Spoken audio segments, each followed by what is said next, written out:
갈라디아서 1장 6절에서 9절 말씀입니다. 하나님께서 우리에게 주신 말씀을 제가 봉독하겠습니다.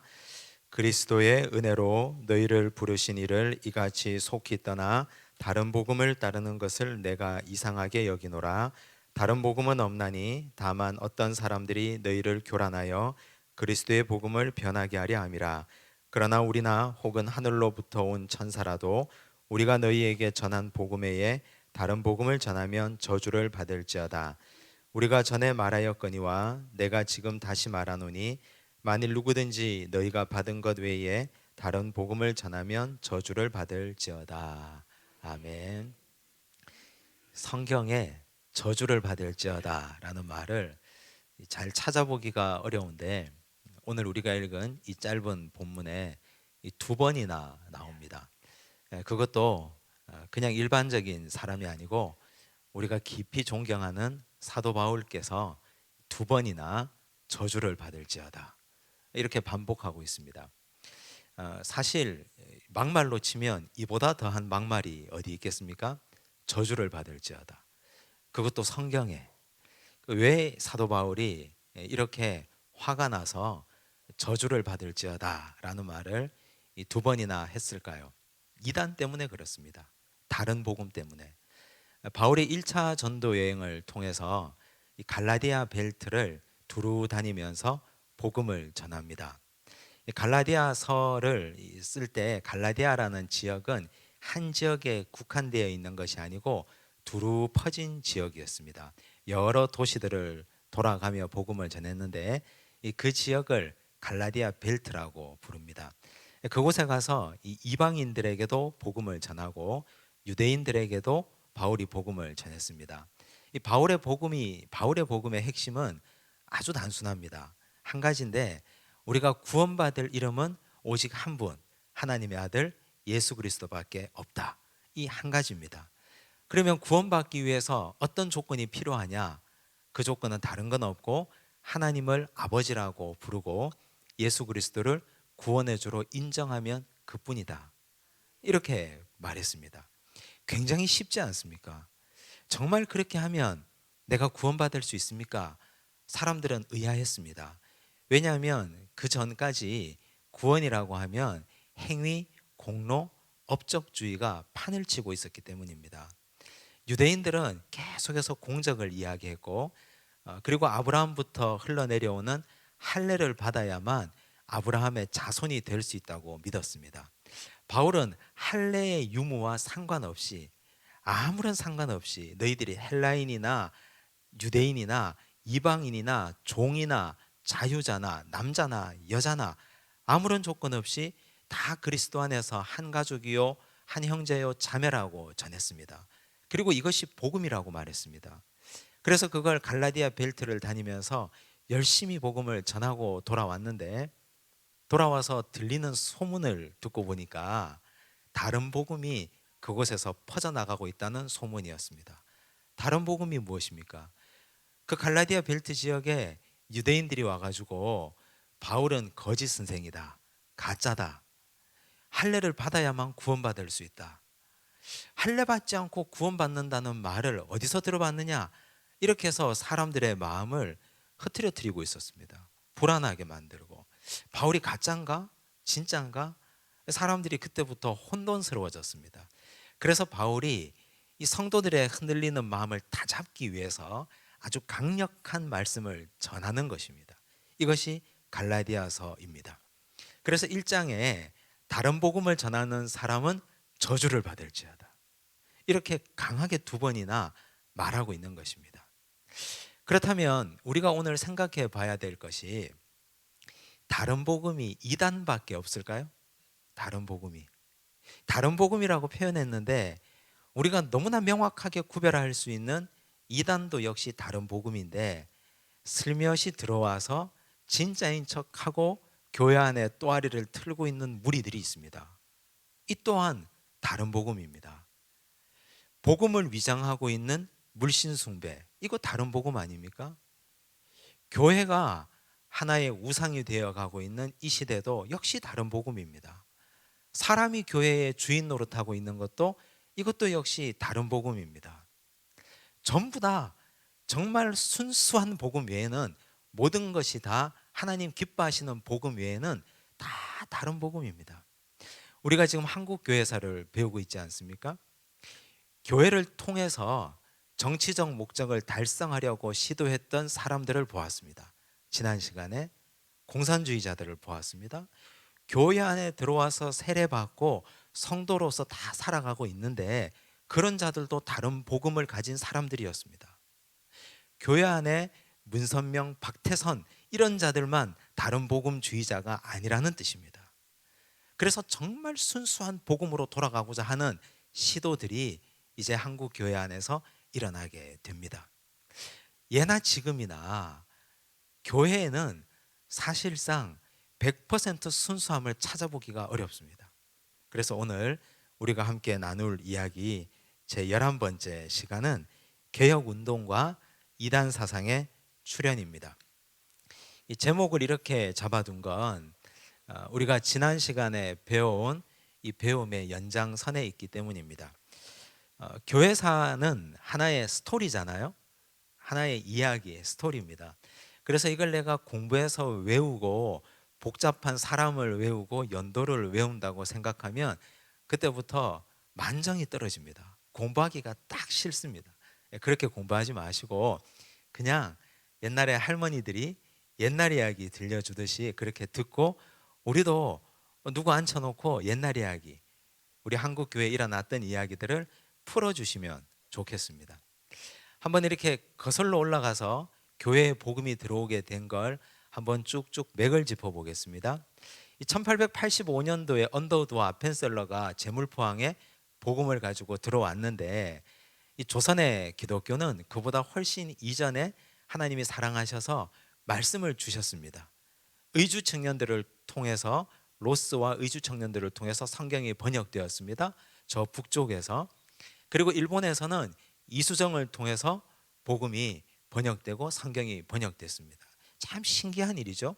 북쪽에서 들어오고 남쪽에서 이수정을 통해서 성경이 번역되어 있고 선교사가 와 보니까 말씀이 먼저 와 있었습니다. 말씀이 먼저 와 있었는데 거기에 선교사들이 복음과 함께 선물을 가지고 들어왔죠. 두 가지를 갖고 왔습니다. 첫째가 의료, 두 번째가 교육. 의료와 교육이라는 선물을 가지고 들어왔습니다. 이것이 그 이전에 저변에 폭넓게 깔려있던 말씀과 함께 만나서 폭발력을 불러일으켰습니다. 그래서 1885년에 선교사들이 들어왔는데 1907년 평양에서 폭발이 일어납니다. 이걸 우리는 평양 대부흥 운동이라고 말하죠. 평양에서만 끝난 게 아니고 전국 방방곡곡으로 교회가 세워지고 성령 운동이 막 번져갔습니다. 1885년에 들어오고 1907년에 대부흥 운동이 일어났습니다. 놀라운 사실입니다. 그런데 이 대부흥 운동은 우리가 부흥을 합시다 하고 해서 시작한 게 아니고 회개 운동에서 시작되었다고 말씀드렸습니다.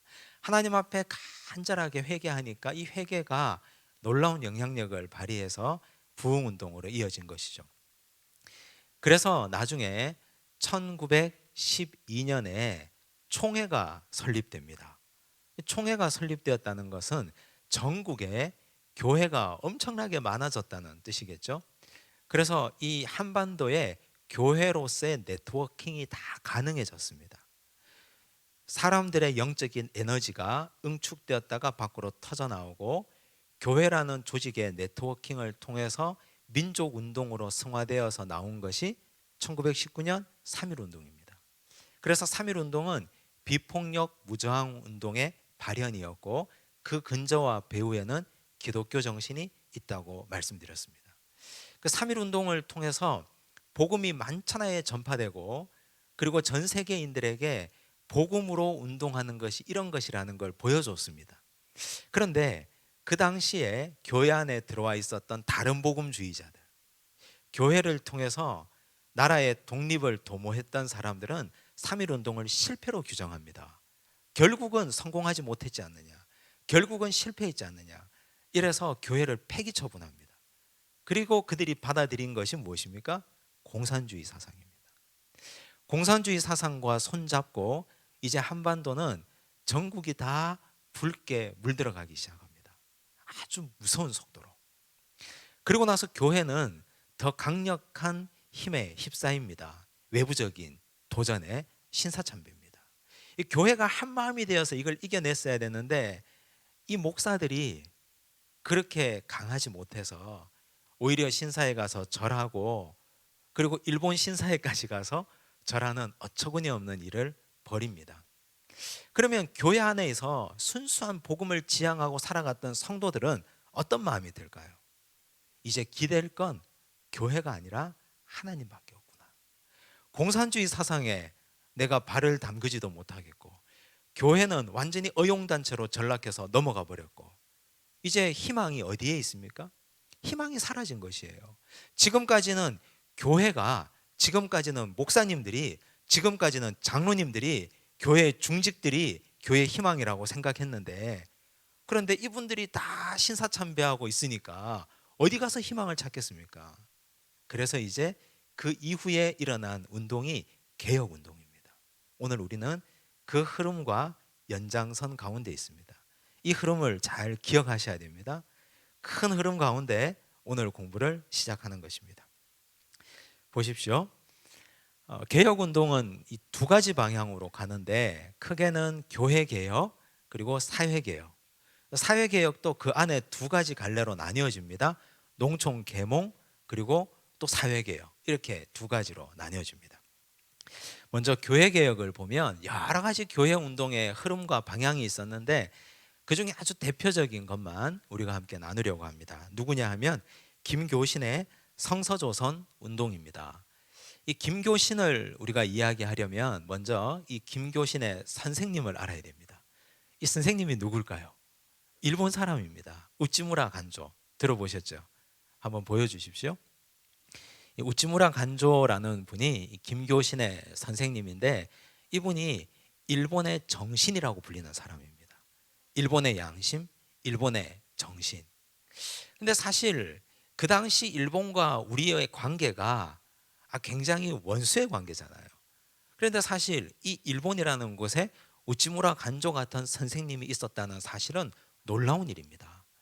이분은 어떻게 복음을 받아들였느냐 하면, 이 미국인 선교사 클라크가 삿포로 농업학교를 세웁니다. 그 학교에 다닐 때 친구의 권유로 기독교에 귀의합니다. 그때 처음으로 이 우찌무라 간조가 복음을 받아들이죠.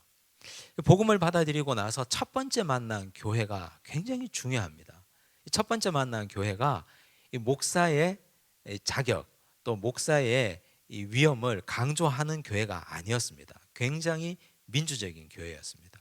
교회 공동체가 전부가 하나가 되고 아주 민주적인 절차에 의해서 운영되는 교회였습니다. 무엇이든지 이 첫 경험이 중요하잖아요. 첫 번째 경험이 나에게 아름다우냐 그렇지 않느냐에 따라서 내가 앞으로 그것을 대하는 것들이 참 중요한데, 교회가 이분에게는 아주 좋은 첫 인상을 준 것이죠. 그래서 그 첫 인상이 이분에게는 큰 은혜와 도전이 되었습니다. 그때부터 기독교를 열심히 공부하기 시작했고 성경을 열심히 읽었습니다. 그러다가 이분이 미국에 유학을 갑니다. 사실은 자기가 농업을 공부하기 위해서 유학을 갔다가 미국에서 신학을 배우고 옵니다. 신학을 다 공부하고 와서 목회를 하지 않습니다.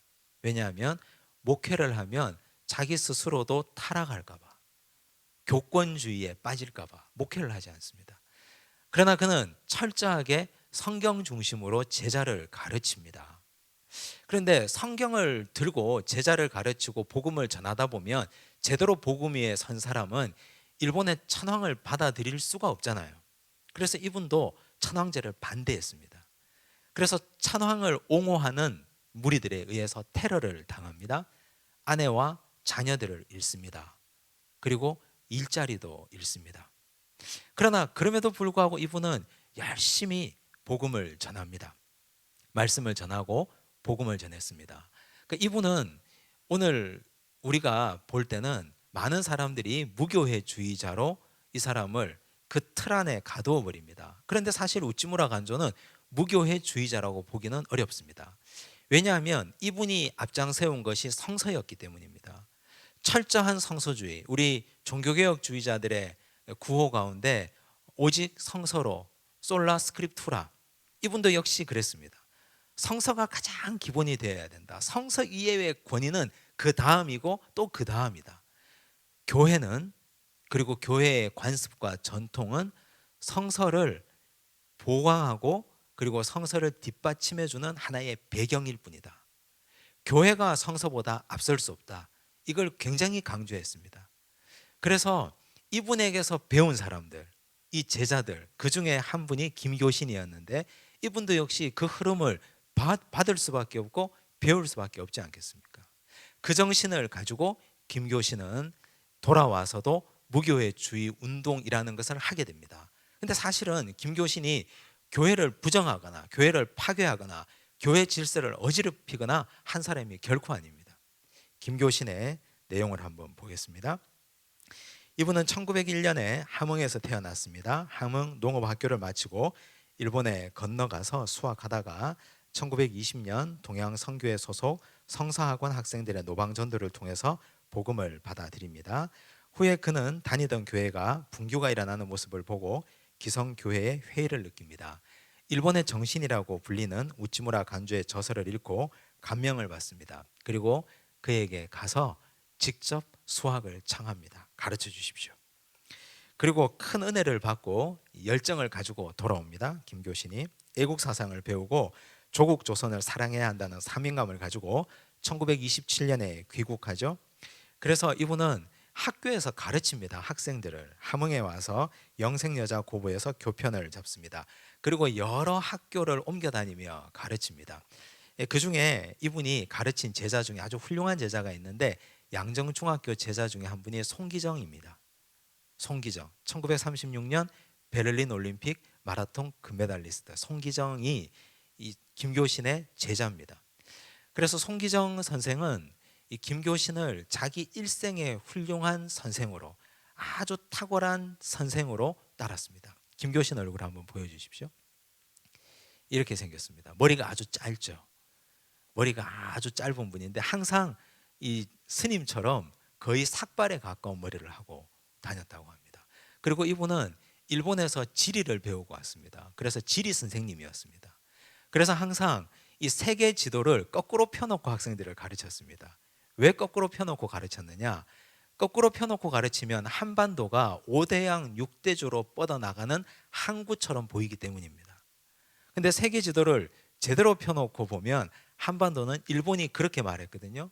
조선은 대륙에 붙어 있는 밥풀떼기 같다 그랬거든요.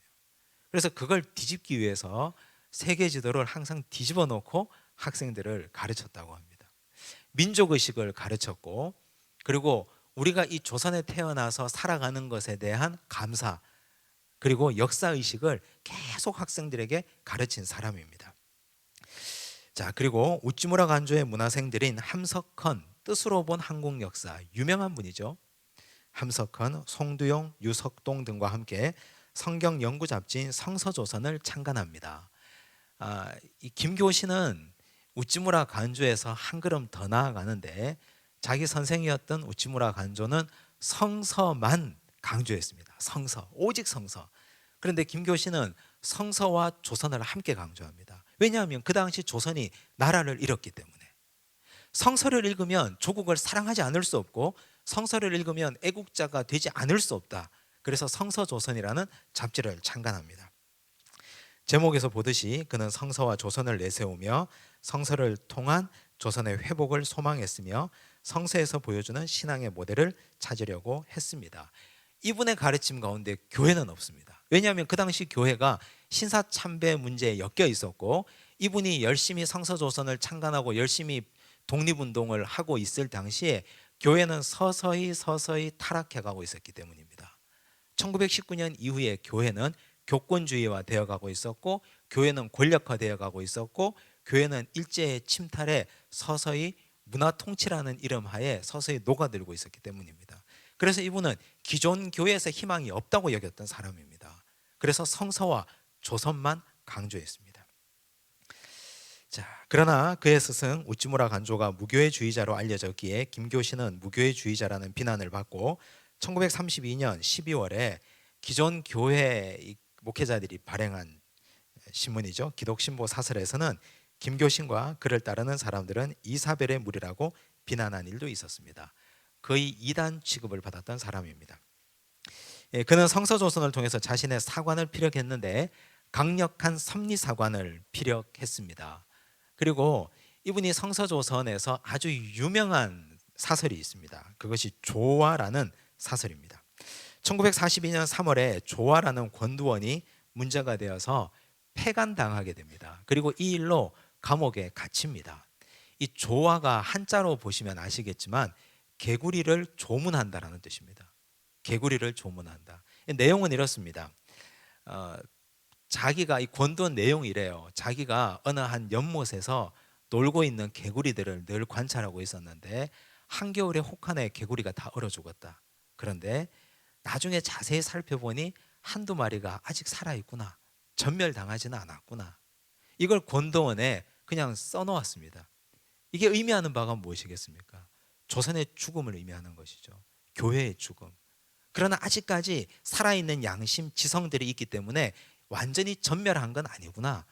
이걸 이분이 은유적으로 비유적으로 권도원에다가 썼습니다. 근데 일제가 이걸 보고 자기 발이 저리니까 다 잡아들이고 그리고 폐간시킵니다. 이 조화라는 이 권도원을 읽어볼 기회가 우리 평생에 몇 번 있겠습니까? 아마 우리가 돌아가실 때까지 한 번도 없지 않겠습니까? 그래서 제가 한번 오늘 읽어보려고 준비했습니다. 한번 봅시다. 이 김교신의 조화입니다. 조금 내용이 있는데 제가 천천히 읽을 테니까 느껴가며 들으시기 바랍니다. 보십시오. 작년 늦은 가을 이래로 새로운 기도터가 생겼었다. 층암이 병풍처럼 둘러싸고 가느다란 폭포 밑에 작은 담을 형성한 곳에 평탄한 반석 하나, 담 속에 솟아나서 한 사람이 꿇어 앉아서 기도하기에는 천성의 성전이다. 본인이 발견한 기도터를 말한 것이죠. 이 반상에서 혹은 가늘게 혹은 크게 기도하며 구하며 또한 찬송하고 보면 전후좌우로 엉금엉금 기어오는 것은 담 속에서 암색에 적응하여 보호색을 이룬 개구리들이다. 산중에 대변사나 생겼다는 표정으로 신내의 객에게 접근하는 친구 와군들, 개구리들, 때로는 5-6마리, 때로는 7-8마리. 늦은 가을도 지나서 담상에 옅은 얼음이 붙기 시작함에 따라서 와군들의 기둥이 일복일 완만하여지다가 나중에 두꺼운 얼음이 투명을 가리운 후로는 기도와 찬송의 음파가 저들의 이막에 닿는지 안 닿는지 알 길이 없었다. 얼어붙었다는 뜻이죠. 이렇게 격조하기 무릇 수개월여 봄비 쏟아지던 날 새벽 이 바위 틈의 빙괴도 드디어 풀리는 날이 왔다. 오래간만에 친구 와군들의 안부를 살피고자 담 속을 구부려 찾았더니 오호라, 개구리의 시체 2-3마리 담꼬리에 부유하고 있지 않은가. 짐작컨대 지난 겨울에 비상한 혹한에 작은 담수의 밑바닥까지 얼어서 이 참사가 생긴 모양이다. 일제가 얼마나 강력하게 압제를 했던지 다 죽었다는 뜻이죠. 교회마저. 예년에는 얼지 않았던 데까지 얼어붙은 까닭인 듯 동산 개구리 시체를 모아 매장하여 주고 보니 담저에 아직 2-마리 기어다닌다. 아, 전멸은 면했나 보다. 탁월하지 않습니까? 이분의 이 글 쓰는 실력이. 그런데 이걸 보고 일제가 얼마나 자기 발이 저렸던지 다 잡아갑니다. 지금까지 놔뒀다가 다 폐간해버렸습니다.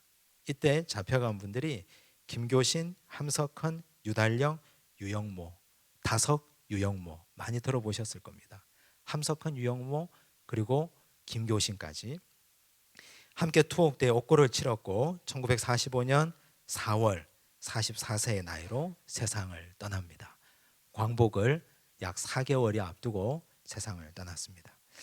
그는 평생 무교회주의자라는 멍해를 지고 살아왔지만 교권주의에 물든 교회를 개혁하고 성서로 돌아가고자 하는 마음을 담아낸 그의 나라 사랑을 오늘에 우리는 되새겨야 할 것입니다. 그 당시 교회는 썩어 빠진 교회 아닙니까? 사실 신사참배에 물들어 있었고 목사든 장로든 교회 믿을 만한 중직이 단 한 사람도 없던 그 시절에 그분은 교회로 돌아가지 않고 성서조선 운동을 펼쳤던 믿음의 의인이었습니다. 이렇게 지금 이런 흐름 가운데 교회를 개혁하고자 하는 사람들도 김교신을 중심으로 일어났다는 사실, 몇 마리 개구리들이 아직 살아서 전멸은 면하고 있구나 할 정도의 민족의 정기가 꿈틀대고 있던 시절이었습니다. 사실 무단 통치 시절보다 문화 통치 시절이 훨씬 더 암담했습니다. 이런 식으로 통치했으니까. 자, 이제 사회개혁 운동을 보겠습니다. 이 사회개혁 운동은 이 계몽 운동으로 볼 수 있는데 크게는 농촌 계몽과 그리고 사회 계몽 운동으로 펼쳐집니다. 이 농촌 계몽 운동은 우리가 살펴보시면 아시겠지만 1920년대 농촌은 전체 인구의 80%였습니다. 그리고 교회의 75%가 농촌 교회였습니다. 지금의 우리 농촌 개념하고 그 당시 1920년대 농촌하고는 너무 다르죠. 거의 전부가 농촌이라고 할 만큼, 그래서 농촌의 문제는 교회의 문제였고 교회의 문제는 농촌의 문제였습니다. 그래서 농촌을 살리는 것이 교회를 살리는 것이고 농민들을 세우는 것이 교회를 세우는 일이었습니다. 그래서 선교사들이 이런 일들을 많이 하셨는데 1920년대 농촌 문제 전문가인 러츠 선교사가 내한에서 재래적인 농사 기법을 탈피하고 신식 농법을 가르칩니다. 그래서 이분은 또 단기 농민 학교 프로그램을 시작해서 농민 지도자 훈련에 공을 들였습니다. 배워야 되잖아요, 그죠? 감으로 농사 짓는 시절을 지나서 이제는 배우고 과학적인 농법을 가르쳤습니다. 이렇게 배우니까 생산량이 늘어나겠죠. 생산량이 늘어나면 부자가 되겠죠. 잘 살겠죠. 교회의 재정이 창고가 차겠죠. 일제가 가만히 두겠습니까? 이걸 가만히 두지 않습니다. 일제가 직접 프레스를 주지 않습니다. 교회를 통해서. 이미 교회는 어용단체가 됐기 때문에 그래서 교회를 통해서 압력을 줍니다.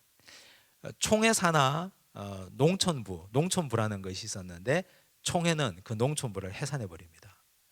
뭐 하기야 신사참배까지 했던 총회가 이거 하나 없애는 거 그건 우습지 않겠습니까?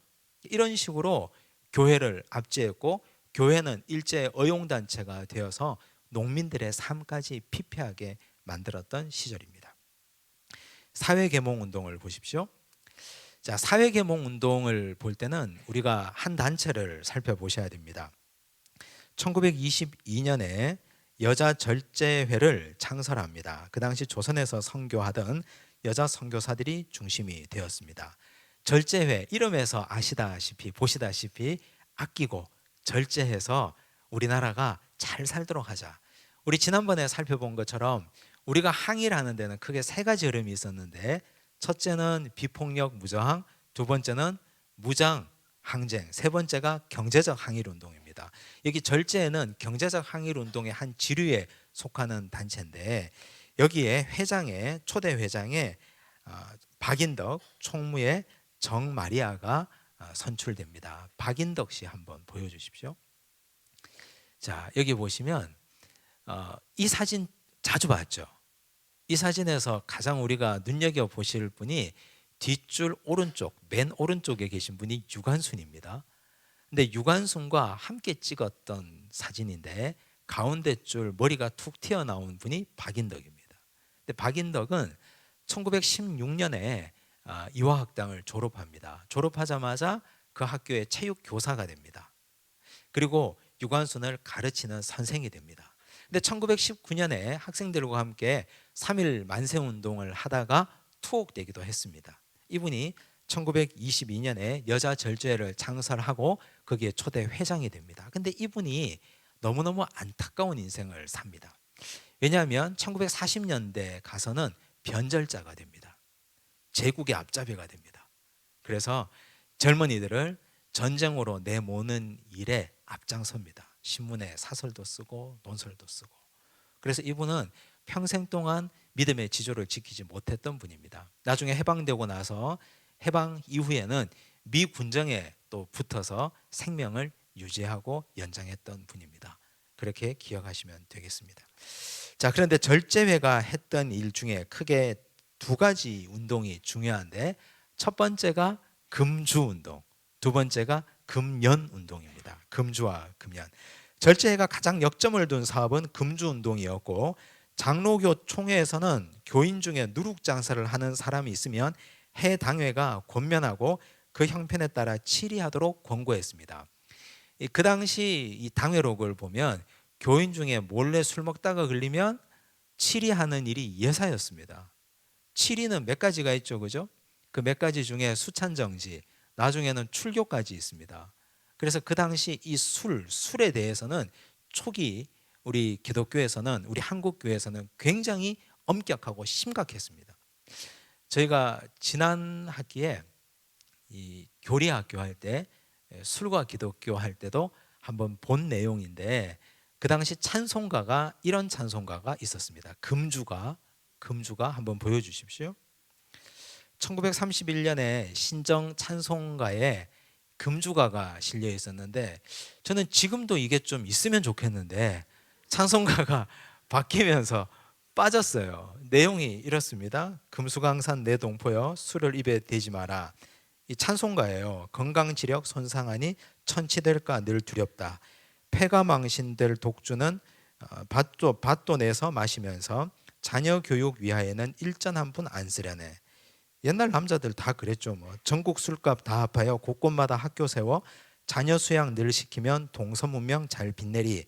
천부 주신 내 재능과 부모님께 받은 귀체 술에 돕기 받지 말고 국가 위에 일할지라. 여기 뒤에가 이 후렴이 아주 막 마음이 좀 뜨거워요. 마시지 마라 그 술, 보지도 마라 그 술. 조선사회 복받기는 금조함에 있느니라. 이 곡을 한번 들어보고 싶으시면 유튜브에 들어가셔서 금주가라고 검색하면 곡을 들을 수 있습니다. 아주 신나는 노래예요. 신나는 찬송입니다. 옛날 어른들이 가 쓰고 앉아서 예배 때 찬송 부르면서 이 금주가를 불렀다고 한번 상상해 보십시오. 아마 우리 여성분들이 아주 크게 불렀을 겁니다. 아주 목청 터져라 크게 불렀을 겁니다. 자, 그렇게 금주 운동을 벌였고, 교회의 금주 운동은 사회적으로 큰 반향을 일으켜 사회 지도자들까지 동참했고 성과도 있었습니다. 총독부를 상대로 미성년자 음주 금지와 금연에 대한 법 제정을 요구했고, 1938년 4월에 청소년 보호법을 만들어서 미성년자 음주 흡연 금지 조항이 들어가게 됐습니다. 이제 금연 운동도 이 절제가 벌이게 되는데, 흡연을 강력하게 금했습니다. 교회에서. 길선주 목사는 그가 지은 만사 성취에서 다음과 같이 말합니다. 보여주십시오. 길선주 목사님이 만사 성취라는 글을 써서 이 금연에 대해서 이렇게 말합니다. 제가 읽어보겠습니다. 담배라 하는 것은 흉악한 짐승이 즐기는 식물이요 사람을 해롭게 하는 독약이로다. 첫째는 사람의 몸을 해롭게 하는 독한 기운이 있고, 둘째는 재산 경제에 방해가 되나니 하루에 허비하는 담배값이 10만 환이니. 이건 전국을 다 통계적으로 말하는 겁니다. 1년치만 가지고도 나라에 큰 공익을 이룰 수 있고 불쌍한 동포를 위하여 아름다운 자선 사업을 성취할 수 있으니, 담배 먹는 시간 허비하는 것을 만일 10분씩만 계산해도 1년에 헛되이 지내는 광음을 도합한 즉 69,700여 년이 달아나는지라. 계산을 하셨습니다. 이분이 목사님이. 어찌 놀랍지 않으리요. 이렇게 해서 담배 피는 사람을 짐승으로 갖다가 그냥 그렇게 해버렸습니다. 그래서 오늘 우리가 이 빛나는 한국 교회사의 전통 가운데 있는 우리라면, 어떻게 우리가 우리 조상들, 이건 3대 4대도 가지도 않았어요. 우리 할아버지 때 이야기예요. 우리 할아버지 때 이야기, 우리 아버지 때 이야기들이에요. 근데 이분들이 교회에서 또 이 금주와 금연을 하면서 민족 정기를 그대로 이어받으려고 했고 지키려고 했고, 그리고 그걸 모아가지고 가난한 자 도우려고 했고 나라에 빚 갚으려고 했는데, 우리가 어떻게 교회 다니는 성도들이 술과 담배를 함부로 쉽게 생각할 수 있겠습니까? 이건 교회 전통 가운데 반드시 우리가 이어받아서 계승해야 될 전통입니다. 그래서 이걸 꼭 기억하시면 좋겠습니다. 그런데 일제는 조선의 청년들을 황폐화하기 위해서 아편을 대량으로 재배하도록 허가하고 피우도록 권합니다. 일본 본토에서는 아편 재배를 금지해 놓고 식민지 조선에서 거대한 땅을 가지고 아편 재배를 허락했습니다. 권했습니다. 또 일제는 조선 청년들의 정기를 흐리고 독립운동에 대한 관심을 다른 곳으로 돌리기 위해서 공창제도를 강화했습니다. 일본 창녀들을 다 데려다가 공창을 이곳저곳에 다 만들어 놓았습니다. 그러나 교회는 이를 척결하기 위해서 폐창운동에 온 힘을 쏟았습니다. 이 폐창운동이 가장 적극적으로 진행된 곳이 기생의 고장으로 유명한 평양 그리고 경남이었습니다. 페이지 넘겨가시면, 자, 그 외에도 교회가 했던 수많은 운동들이 있는데 축첩 금지, 투전의 관섭, 철폐 등등이 있습니다. 또 국산품 애용하고 일제 상품을 배격하자는 물산 장려 운동, 우리가 지난번에 본 것처럼 평양 산정현교회 장로님이었던 조만식 장로님 중심으로 물산 장려 운동이 일어났습니다. 사회 계몽 운동 가운데 아주 중요한 것이 성경 구락부인데, 이 영어로 하면 바이블 클럽이에요. 이걸 이제 그 당시 우리 조선인들이 쓰는 단어로 옮기니까 성경 구락부가 됐습니다. 근데 성경만 가르치는 것이 아니에요. 성경은 기본적으로 가르치고 음악, 미술, 체육, 영어, 수학, 도덕 등등의 과목들을 다 가르칩니다. 근데 그 당시에 이게 정식 학교가 아니었거든요.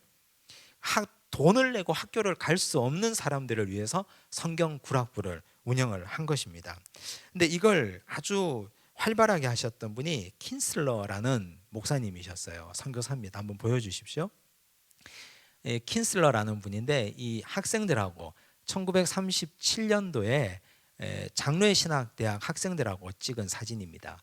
제일 아래쪽 우측에 계신 할아버지가 킨슬러 목사님이십니다. 근데 이분은 한국인 이름으로는 권세열, 발음이 비슷하죠? 킨슬러, 권세열, 권세열이라는 이름을 가지고 활동하셨습니다. 근데 이분이 신사참배 문제로 학교가 폐쇄되고 이분이 추방됩니다.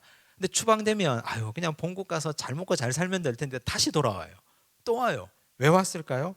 다시 서울 장로의 신학대학교에서 가르치면서 성경 구락부를 또 열었습니다.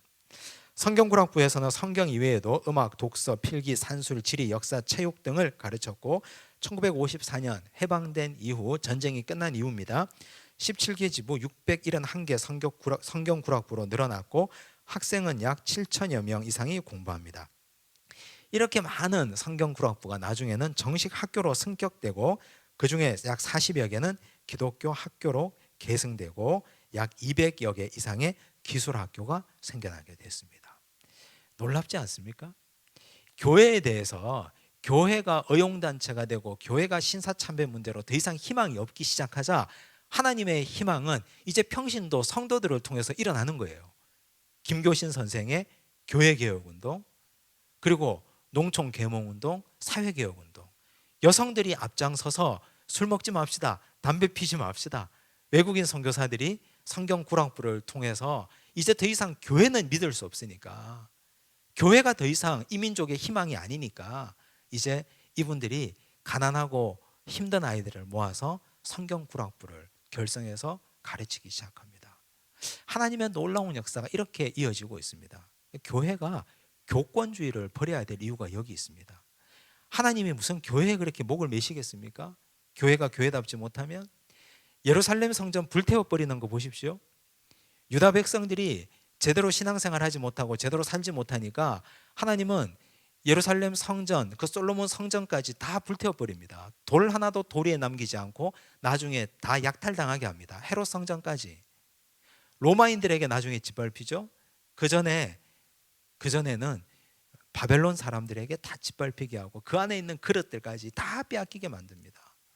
교회가 교회답지 못하면 하나님은 철저하게 무너뜨리고 철저하게 부수는 분입니다.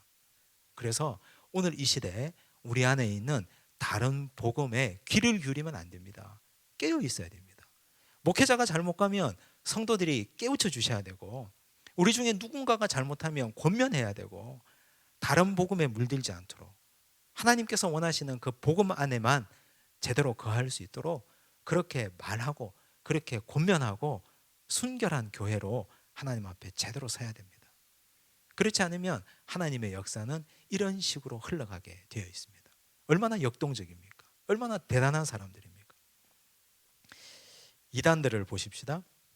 1920년대 30년대 그리고 우리가 잘 아는 박태선과 문선명 이 이단들 한번 살펴보시면 지난번에 우리가 이용도 목사에 대해서 말씀드렸습니다. 감리교 목사였던 이용도는 원래 폐가 약했습니다. 몸이 약해서 이 병 낫기 위해서 저 시골에 갔는데 그 시골에 신학생이나 목회자를 구경하지 못했던 그 시골 교회 성도들이 한 번 와서 말씀 전해 주십시오 했는데 그 자리에 서서 설교는 하지 않고 눈물만 흘렸다 그랬잖아요.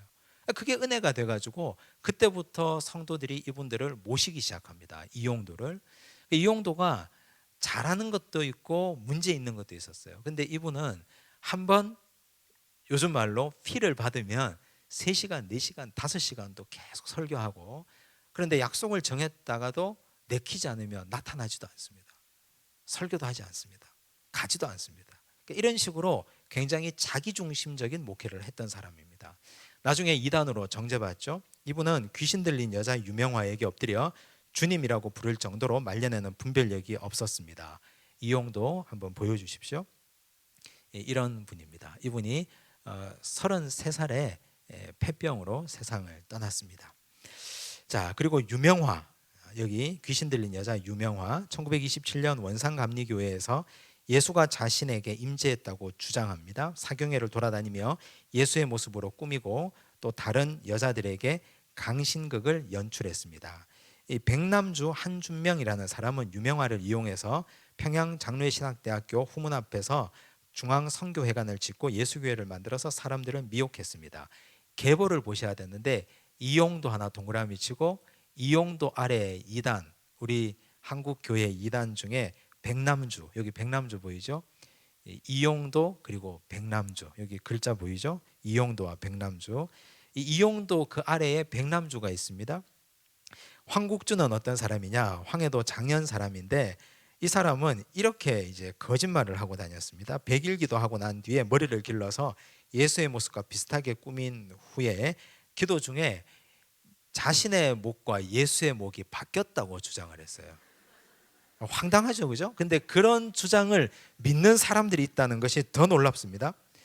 이 황국주는 새 예루살렘을 찾아 떠난다고 두만강을 건너서 서울을 향해 떠났는데 그를 따르는 무리들이 있었고 남녀가 다 뒤섞여 있었는데 이 무리들 가운데 가정을 버리고 따르는 여인들이 함부로 여인들을 희롱하고 혼음의 죄를 지었습니다. 나중에 노예에서는 이 사람을 이단으로 정죄하고 또 떠나보내게 했습니다. 어쨌든 이용도 그리고 백남주, 황국주 이 계보 가운데 여기는 나오지 않은데 김백문이라는 사람이 있습니다. 김백문이라는 사람이 이 우리 한국교회 최초로 피가름 교리를 얘기합니다. 피가름 교리 들어보셨습니까? 피가름. 이 피가름 교리는 아주 더럽고 입에 올리기도 더러운 아주 유치하기도 하고 아주 더러운 교리입니다. 이단 사상인데 구약 시대 때 할례가 있었다면 신약 시대 때는 세례가 있다. 그리고 이제 지금 이 시대는 체례가 있어야 된다. 몸체자를 써서 체례가 있어야 된다. 이 선악과 문제를 성적 타락으로 봤습니다. 하와의 성적 타락. 그래서 그때부터 내려오는 모든 인간의 피 속에는 몸이 더러워진 사탄의 피가 흐르고 있다. 그래서 재림 예수인 나를 통해서 피가름을 해야 된다. 이것이 체례라고 말했습니다. 이걸 최초로 말한 사람이 김백문이라는 사람입니다. 김백문이라는 사람. 이용도 그리고 백남주, 김백문 이렇게 내려오죠. 이 김백문 밑에 누가 가서 배우느냐? 박태성과 문선명이 가서 배웁니다. 박태성과 문선명이 그래서 피가름 교리를 이야기하고 문선명 쪽으로 내려오면 피가름 교리가 아주 정교해집니다. 원리 강론을 통해서. 문선명의 수제자가 정명석 JMS 아닙니까? 정명석도 역시 비슷한 사상을 얘기합니다. 그렇게 해서 이게 세계 어느 이단에도 없는, 이단도 그래도 좀 역사와 전통을 가지고 좀 전 세계적이고 글로벌해야 되는데 이게 너무 부끄러워서 입에 담을 수도 없는 그런 이단 사상을 가지고 왔습니다. 박태선의 전도관입니다. 이 박태선은 1915년생인데 한번 보여주십시오. 젊은 시절에 박태선 잘 생겼습니다. 인물이 너무너무 좋습니다. 연예인 뺨치게 생겼습니다. 나이 든 박태선도 보여주시면 나이 들어서도 인물이 얼마나 좋은지. 이분이 사람 인물 보고 잘생긴 거 보고 그렇게 따라가시면 큰일 나요. 큰일 나요. 자, 평북 영변 출신인데 이분이 장로로 피택된 후에 자기 공장에서 직공들에게 말씀을 전합니다. 근데 우연한 기회에 1955년 1월에 서울 무학교회에서 말씀을 전한 것을 계기로 부흥사의 길을 걷게 됩니다. 능력이 나타났어요, 실제로. 이분이 처음에 이제 안수하고 기도하고 할 때 역사가 나타났어요. 근데 이게 이 사랑의 능력으로 복음을 전하지 않고 성도를 사랑하는 마음으로 기도하지 않으니까 자기중심적으로 해석하고 문제가 되니까 나중에는 이단의 길로 들어가게 됩니다. 결정적으로 그가 피가름 교리를 전하며 이단의 길로 들어섰고, 이를 바탕으로 혼음을 일삼고 자신을 이사야 41장에 나오는 동방의 의인 곧 감람나무라고 칭했습니다. 자신이 손을 씻은 물을 성수라고 했고 그 물을 팔기까지 했습니다. 박태선 전도관 유명하죠. 신앙촌, 부천 소사, 남양주 덕소, 부산 기장.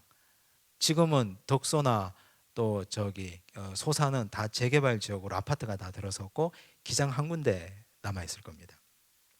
신앙촌을 세우고 이분은 또 14만 4천 명이 모여서 완전한 구원을 이룬다. 이 종말론 이단의 대표적인 사상이죠. 14만 4천.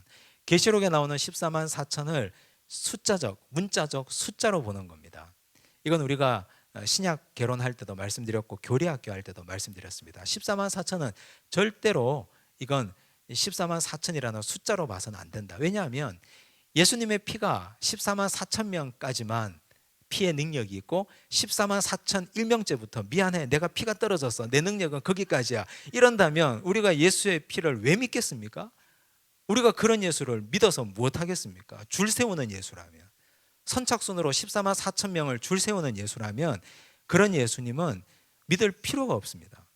근데 이 사람들은 14만 4천을 문자적으로 해석하고 있는 사람들입니다. 문선명 사진 보여주십시오. 문선명은 뭐 하도 많이 봐서 1920년생인데 2012년에 세상을 떠났습니다. 1920년 평북 정주에서 출생했습니다. 자, 그런데 이분이 일본에서 고등학교를 다니던 중에 해방을 맞이하고 귀국해서 평양 광해교회에서 출석했는데 이 교회는 울고 발구르며 춤추는 광신자들이 모인 교회였습니다. 그래서 첫 번째 교회가 정말 중요하다 그랬죠. 신앙의 첫 경험들. 그래서 우리가 전도할 때도 그래요. 전도하는 사람이 누구인가가 정말 중요합니다. 내가 정말 전도하려면 내 신앙의 인격과 내가 한 사람을 양육하고 돌보려면 내 신앙의 인격, 내 삶의 인격, 이걸 잘 생각하셔야 됩니다. 문선명도 그렇게 해서 이단의 길로 들어섭니다. 1946년 문선명은 유비녀 김종화를 유혹해 자칭 어린 양의 혼인잔치를 벌이다가 남편에게 고발당해서 북한 법정에서 사회문란죄로 5년형을 받습니다. 이 전쟁이 안 일어났으면 이 사람은 나중에 어떻게 될지 모르는데 6.25 전쟁이 발발해서 1950년 출감하고 일사후퇴 때 월남했습니다. 그 후에 문선명은 동양의 유효원을 만납니다. 문선명 입장에서 유효원은 은인입니다. 왜냐하면 이 사람이 원리 강론을 집대성해 줬기 때문입니다. 이 사람이 이 문선명의 사상을 정교하게 다듬어 줍니다. 유효원을 만나서. 2인자였습니다. 2인자 유효원. 1955년 7월에 문선명은 다시 혼음 사건을 일으켜 3개월 동안 구속되고 1960년 3월에는 41세 문선명이 18세 여고생 한 학자, 우리가 아는 한 학자가 그 당시 18세 여고생이었습니다. 보여주십시오. 문선명과 한 학자, 지금의 문선명과 한 학자. 이 통일교 주요 교리는 원리 강론에 나타나는데 창조, 타락, 복귀 섭리론 중심이며 가장 문제가 되는 것이 타락론입니다. 통일교 교리의 원리는 성경 내용을 중심으로 동양의 주역, 음양, 오행, 현대과학 이론을 종합한 일종의 혼합주의입니다. 점도 봐주고 사주도 봐주고 미래도 봐주고 뭐 이런 혼합주의가 이 속에 들어 있습니다. 특히 이 사람은 이렇게 말합니다. 예수 그리스도 십자가 구속이 미완의 사역으로 끝났고 미완의 사역을 완성하기 위해 재림주가 오시는데 이분이 바로 문선명이다. 그래서 1971년 장로교 총회는 통일교를 이단으로 규정합니다. 너무 늦게 규정했죠. 사실 이 문선명이 일으킨 사회적 무리에 비하면 이단 이야기를 했는데, 제가 지난번에 설교할 때도 잠깐 말씀드렸지만 이 이단에 대해서 깊이 공부할 이유는 하나도 없습니다. 왜냐하면 우리는 복음 위에 굳게 서 있으면 됩니다. 다른 복음을 알 필요가 하나도 없습니다. 궁금해할 이유도 없습니다. 다른 복음이 뭐라고 말하는지 그 시간에 기도 한 번 더 하고, 그 시간에 성경 한 번 더 읽고, 말씀 더 읽고, 진리 위에 굳게 서 있으면 다른 이단이, 다른 복음이 아무리 우리를 흔들어 놓아도 그게 넘어가지 않습니다. 그래서 이 흐름을 꼭 기억하시면 좋겠습니다. 그 다음 페이지 보시면 결과적으로 볼 때 실패로 끝난 3.1운동, 이 3.1운동이 실패로 끝났다는 것은 다른 복음을 말하는 공산주의자들이 말하는 것이죠. 이 조선교회는 한 방향의 목적을 상실합니다. 교회 내부 교역에 몰두하는 사람, 사회 계몽운동으로 한 걸음 더 나아가는 사람, 혹은 이단 사상에 물들어가는 사람들이 생겼습니다. 예수님이 활동하시던 시대와 너무 똑같습니다. 예수님 활동하시던 시절에 이 금욕주의자들이 있었죠. 세례요한 같은 사람. 나는 이 악한 놈들하고 같이 어울려 살 수 없다. 저 광야로 가버렸습니다. 에세네파. 근데 칼을 가슴에 품고 다니면서 내가 이 칼을 가지고 이 매국노들을 잡아 죽여야 되겠다 하고 다니던 사람들, 젤롭다. 가슴에 칼 품고 다니는 사람들. 그리고 이 교권을 가지고 살아가는 타락한 종교 지도자들, 바리새인, 사두개인, 서기관, 유대 종교 지도자들이 또 있었습니다. 그리고 헤롯 밑에 기생하고 있는 헤롯 당들도 있었습니다. 이런 수많은 얽히고 설킨 그 당시 예수님 시절의 복잡한 사회상이 우리가 오늘 봤던 이 시대의 상하고 너무 닮아 있습니다. 그러나 중요한 건 하나님은 교회가 무너지면 깨어있는 평신도들을 통해서 새롭게 역사를 써내려 가신다는 사실을 기억하시면 좋겠습니다. 기도하겠습니다. 하나님 아버지 감사합니다. 오늘 이 주신 말씀 통해서 우리 믿음의 조상들의 믿음의 분투를 배웁니다. 믿을 교회가 없고 믿을 목회자가 없고 믿을 만한 중직이 한 사람도 없을 때 그들은 오직 성서로 돌아갔고 성서와 조선을 노래했습니다. 하나님께서는 그분들을 통하여 새로운 조선을 꿈꾸시고 새로운 이 나라의 복음 사역을 이루어 가셨습니다. 가난하고 병들고 힘든 자들을 위해서 성경 구락부가 생겼고 금주와 금연운동을 여성들을 통해서 이루어 가신 하나님의 위대하고 놀라운 역사를 우리가 보았습니다. 주님, 오늘 우리 교회가 교권주의에 물들지 않게 하여 주시옵소서. 다른 복음에 물들어가지 않게 하여 주시옵소서. 오직 순수한 하나님의 복음, 진리의 복음 위에 굳게 서서 하나님께서 이 타락한 세상 가운데에서도 끝까지 사용하시는 믿음의 교회로 서게 하여 주옵소서. 모든 말씀 예수님 이름으로 기도드리옵나이다. 아멘.